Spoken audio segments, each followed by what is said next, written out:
மக்காத்து காத்திக்கு வராதான்னு சொன்ன எல்லா அனைத்தும் முஸ்லிமோன் கண்ணியத்திற்குரிய அல்லாவின் நல்லடியார்களே, எல்லாம் அல்ல அல்லாவின் அருளும் அனைவும் நம் அனைவரின் மீதும் என்றென்றும் நிலவட்டுமாக எனது உரையை ஆரம்பம் செய்கிறேன்.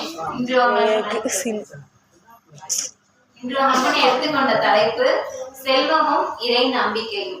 நம்மள பல பேர் நினைக்கிறோம் நம்மள்கிட்ட நிறைய ஒரு விஷயம் இருந்தாதான், அதாவது பொருளா இருந்தாலும் பணமா இருந்தாலும் நம்மள்கிட்ட நிறைய இருந்தாதான் நம்ம பறக்குது அப்படின்னு நினைக்கிறோம். அது கிடையாது. நம்மள்கிட்ட குறைவாக இருந்தாலுமே அதுவுமே நமக்கு பறக்கத்து தான். இப்ப உதாரணத்துக்கு சொல்லணும் அப்படின்னா, நம்மள்கிட்ட கம்மியான வருமானம் வரும்போது நம்ம தேவைக்கு ஏற்பதான் நம்ம செலவு செய்வோம். தேவையானதை வாங்கக்கூடியவர்களாக இருப்போம். நமக்கு தேவை என்னவோ அதை மட்டும் தான் நம்ம செய்வோம். அப்ப அல்லாஹ் அந்த குறைவான வருமானத்துல பறக்கத்தை, இதுவே நம்ம அதிகமா நம்ம வருமானம் வந்துச்சு அப்படின்னா தேவையில்லாத பொருட்கள் எல்லாமே நம்ம வாங்கக்கூடியவர்களாக இருக்கும். அந்த தேவையில்லாததெல்லாம் வாங்கும்போது நமக்கு இன்னும் பேராசை அதிகமாக வரும்போது நமக்கு இன்னும் நம்ம அதிகமா வாங்கணும், நம்ம நிறைய வாங்கணும் அப்படிங்கிற ஒரு பேராசை இருக்கும். அப்ப அந்த பேராசையில அல்லாஹ் பறக்கத்தை வச்சுக்க மாட்டோம். அப்போ அப்துல்லா இப்னு ரலியல்லாஹு அவங்க அறிவிச்சாங்க, நபி ஸல்லல்லாஹு அலைஹி வஸல்லம் அவங்க ஒரு தடவை எங்க வீட்டுக்கு சாப்பிட வந்தாங்க. சாப்பிட்டு முடிச்சுட்டு வெளியில போகும்போது நான் ரசூலுல்லாஹ்ட்ட கேட்டேன், யார் ரசூலுல்லாஹ், எனக்காகவும் என்னுடைய குடும்பத்துக்காகவும் நீங்க அல்லாஹ்விடத்துல அதிகமா துஆ செய்யுங்க அப்படின்னு கேட்டேன் அப்படின்னாங்க. அப்ப ரசூலுல்லாஹ் அல்லாஹ்விடத்துல துஆ கேட்டாங்க, யா அல்லாஹ், இவங்களுடைய மறுமை வாழ்க்கைக்காக இவங்களுடைய பாவங்களை மன்னிப்பாயாக, இவங்களுக்கு இருக்கிறதை கொண்டு இவங்களுக்கு பரக்கத்து செய்வாயாக அப்படின்னு ரசூலுல்லாஹ் அல்லாஹ்விடத்துல துஆ செஞ்சாங்க.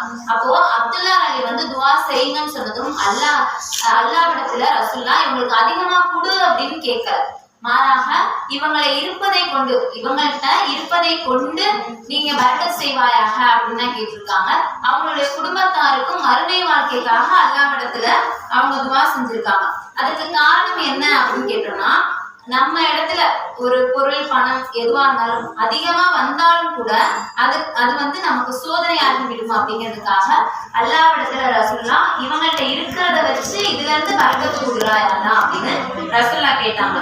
இன்னும் சொல்ல போனா, மதீனா நகரத்துல ரசூலுல்லாஹ் போகும்போது அங்க இருக்கக்கூடிய மக்கள் எல்லாருமே ரொம்ப கஷ்டப்படக்கூடியவர்களாக இருந்தாங்க. எந்த அளவுக்குன்னா, உணவுக்கு கூட கஷ்டப்படக்கூடியவர்களாக இருந்தாங்க. அங்க இருக்கக்கூடிய மக்களா இருக்கட்டும், ரசூலுல்லாஹ் இருக்கட்டும், சாப்பாடுக்கு கூட கஷ்டப்படக்கூடியவர்களாக இருந்தாங்க. அப்போ அந்த இடத்துல ரசூலுல்லாஹ் மக்கா வாசிகள் கொஞ்சம் வசதியா இருக்கக்கூடியவர்களாக இருந்தாங்க. அப்ப ரசூலுல்லாஹ் அல்லாஹ்விடத்துல கேட்டாங்க, மக்காவில் இருக்கக்கூடிய அளவுக்கு 2 மடங்கு மதீனா வாசிகளுக்கு செல்வத்தை குறையாரா, பரக்கத்தை குறையாரா அப்படின்னு அல்லாஹ்விடத்துல ரசூலுல்லாஹ் துஆ செஞ்சது. அல்லாஹ் மதீனாவாசி மக்களுக்கு அதிகமான பரக்கத்தை கொடுக்கக்கூடியவர்களாக இருந்தாங்க. அது எந்த அளவுக்கு அப்படின்னா, மதீனாவாசிகள் அவங்களுடைய தேவைகள் போக மீதி எடுத்து வைக்கக்கூடிய அளவுக்கு அல்லாஹ் அவங்களுக்கு பரக்கத்தை கொடுக்கக்கூடியவனாக இருந்தான்.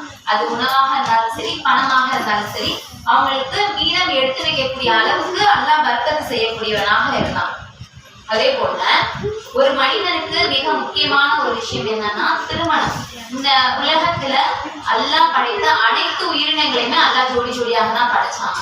அப்ப மனிதர்கள் ஒரு அளவுக்கு மேல அவங்களுடைய துணை அப்படிங்கிறது ரொம்ப முக்கியமா இருக்கு. அப்ப திருமண வாழ்க்கை என்பது ஒவ்வொரு மனிதருக்கும் ரொம்ப முக்கியமா இருக்கு.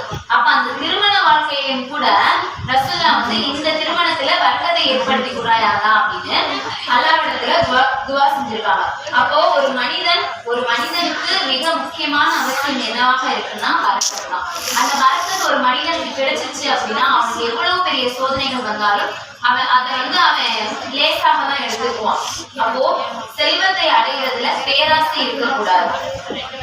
அக்கீபின் ஹுசைன் அலி அவங்க அறிவிச்சாங்க, நான் ஒரு தடவை ரசூலுல்லாஹ்விடத்துல உதவி கேட்டேன். ரசூலுல்லாஹ் எனக்கு உதவி செஞ்சாங்க. மறுபடியும் நான் ரசூலுல்லாஹ்விடத்துல உதவி கேட்டேன். மறுபடியும் ரசூலுல்லாஹ் எனக்கு உதவி கேட்டாங்க. நான் மறுபடியும் நான் ரசூலுல்லாஹ்ட்ட உதவி கேட்கும்போது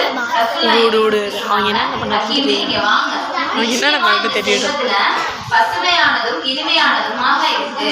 யார் இந்த செல்வத்தை போதும் அப்படிங்கிற எண்ணம் இருக்கோ அவங்களுக்கு அந்த செல்வத்துல வர்க்கத்தை ஏற்படுத்தக்கூடியவனாக இருக்கான். யார் இந்த செல்வத்தை பேராசையோட எடுத்துக்கிறாங்களோ அவங்களுக்கு அந்த செல்வத்துல வர்க்கத்தை இருக்கான். அதாவது ஒருவன் உணவை சாப்பிட்ட பின்பும் வயிறு நிரவாத இருப்பான். அது மட்டும் இல்லாமல் உயர்ந்த கையை விட தாழ்ந்த கையே சிறந்தது அப்படின்னு ரசூல்லா ஹக்கீம் அலி அவங்கள்ட்ட அறிவிச்சாங்க. இது நூல் புகாரி 1472 பதிவு செய்யப்பட்டிருக்கு. அப்போ ஒரு மனிதன் எப்போ நமக்கு இது போதும் அப்படின்னு நினைக்கிறானோ அது அல்லாஹ் அந்த போதும் அப்படிங்கிற மனம் இருக்கு இல்லையா, அதுல வரக்கத்தை அதிகமாக செய்யக்கூடியவனாக இருக்கான். அப்ப அல்லாஹ் நமக்கு வழங்கியதிலிருந்து கொடுத்து சொன்னாங்க, ஒரு மனிதனுக்கு அல்லாஹ் நமக்கு கொடுக்குறான் இல்லையா, அந்த கொடுத்ததின் மூலியமாக அல்லாஹ் நம்ம சோதிக்கக்கூடியவனாக இருக்கான்.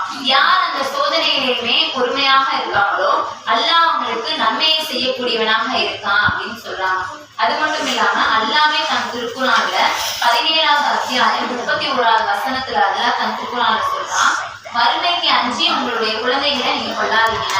ஏன்னா இந்த உலகத்துல அனைத்து ஜீவராசிகளுக்குமே நானே பொறுப்பு. அந்த ஜீவராசிகளுக்கு உணவா இருக்கட்டும், பணமா இருக்கட்டும், எந்த ஒரு விஷயத்துக்குமே நானே பொறுப்பு. இப்ப அந்த காலத்துல எல்லாம் பாத்தீங்கன்னா 3 பெண் குழந்தைகள் இல்ல 5 பெண் குழந்தைகள், ஆண் குழந்தைகள் எந்த குழந்தையாக அதிகமாக இருந்தாலுமே அதை கொலை செய்யக்கூடியவர்களாக இருப்பாங்க. ஏன்னா பெண் குழந்தைகளுக்கு வந்து திருமணம் செய்யும் போது அவங்களுக்கு திருமணத்துக்கு தேவையான பொருட்கள் எல்லாமே தரணும், வரதட்சணை பொருள் தரணும். அதனால அந்த காலத்துல வந்து பெண் குழந்தைகளை கொலை செய்யக்கூடியவர்களாக இருந்தாங்க. ஆனா இப்ப அப்படி இல்லை.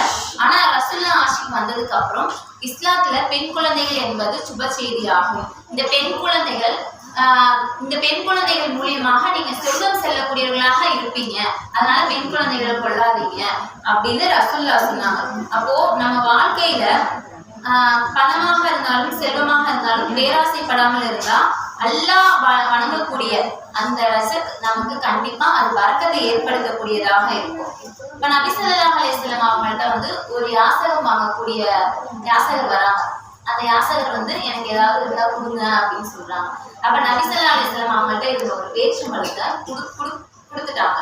அதை கொடுக்கும்போது சொல்றாங்க, நீங்க இந்த இடத்துக்கு வராம இருந்தா இந்த பேச்சுமலம் உங்களை தேடி வரும். ஏன்னா இது அல்லாஹ்வுடைய ரிஸ்க். ஒரு மனிதனுக்கு என்ன தேவை என்ன தேவையில்லை அப்படிங்கிறது அல்லாஹ் அந்த ரிஸ்கை நமக்கு கொடுத்திருக்கான். அப்போ அல்லாஹ் ஒரு மனிதனுக்கு எப்போ அதை கொடுக்குறான் அப்படின்னா, நம்ம இந்த உலகத்துல அல்லாஹ் நம்மளை படைக்கும் போதே உங்களுக்கு இந்த மாதிரி வாழ்க்கை தான் வரும், உங்களுக்கு இந்த ரிஸ்க் தான் வரும், உங்களுக்கு இந்த செல்வம் தான் வரும், உங்கள் வாழ்க்கை துணையில இந்த நபர் தான் வருவாங்க, உங்களுக்கு இந்த குழந்தை தான் பிறக்கும் அப்படிங்கிறத அல்லாஹ் நம்மை படைக்கும் போதே அதை நமக்கு அந்த ரிஸ்கை எழுதிடலாம். அப்போ நம்மளுடைய வாழ்க்கையில மரணம் எப்படி நம்மளை தேடி வருதோ அதே போல நமக்கான ரிஸ்க் நம்மளை தேடி கண்டிப்பா வரும். அப்போ நம்மளை படைத்த அல்லாஹ் நமக்கு எது தேவை எது தேவையில்லை அப்படிங்கிறத அல்லாஹ்வே தீர்மானிக்கக்கூடியவனாக இருக்கான். நம்ம ஒரு விஷயத்துக்கு ஆசைப்படுவோம், ஆனா அது நடக்கல அப்படிங்கும் போது நம்ம வந்து ரொம்ப கவலைப்படுறோம், நமக்கு இது கிடைக்கல அப்படின்னு கவலைப்படுறோம். ஆனா அது அல்லாஹ்வுடைய நாட்டம் இருந்தா மட்டும்தான் அது நமக்கு கிடைக்கும். அப்ப நம்மளுடைய வாழ்க்கையில எது நடந்தாலுமே அது அல்லாஹ்வுடைய நாட்டப்படி தான் நம்ம நடக்குதுன்னு அல்லாஹ்வின் மீது வார்த்தை போட்டு போயிடணும். நம்ம அந்த கவலையெல்லாம் பட்டுட்டு இருக்கக்கூடாது. எனவே கண்ணியத்துக்குரிய அல்லாஹ்வின் நல்லடியார்களே, இனிவரும் நாட்கள்ல அதிகமாக நன்மை செய்யக்கூடிய மக்களாக நம்ம இருக்கணும். சொர்க்கத்திலே உயர்ந்த சொர்க்கம் ஜன்னத்துல் ஃபிர்தௌஸ் என்ற சொர்க்கத்தை அல்லாஹ் உங்களுக்கும் எனக்கும் அருள்புரிய செய்ய